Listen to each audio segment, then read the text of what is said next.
दादरकरांचा एक वेगळा स्वॅग आहे आणि आय वॉज तो मी माझा जन्मसुद्धा दादरला झालेला आहे आणि अनेक वर्ष मी दादरमध्ये राहिले. शिक्षण, कॉलेज हे सगळंच मी दादरमध्ये केलेलं आहे.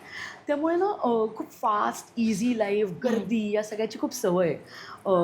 म्हणजे अगदी तू संडेला छान चिकन थाळी वगैरे खाऊन आता छान झोप येते, परंतु तू गाडी पार्क केली आहेस आणि ती कधी उचलली जाईल, त्यामुळे इथून तिथे करायचे. हे अशा सगळ्या परिस्थितींना आम्ही दादरकर सामोरे गेलेलो आहे. त्या अशा गडबडीच्या दादरमधनं मी आता जेव्हा ठाण्याला आले, सुरुवातीचे 2च वर्ष झाली बेसिकली, पण सुरुवातीचा काही वेळ थोडासा अवघड गेला. खूप चॅलेंजिंग वाटलं. पण मी तुला सांगू का, ठाणे खूप सुंदर आहे.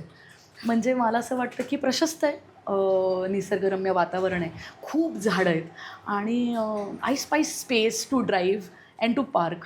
आणि मला असं वाटतं की खूप गार्डन्स आहेत तिथे, खूप छान वाटतं मला. आणि मला कळलंच नाही आता की मी दादरकरपासून ठाणेकर कधी झाले आणि I am loving Thane now.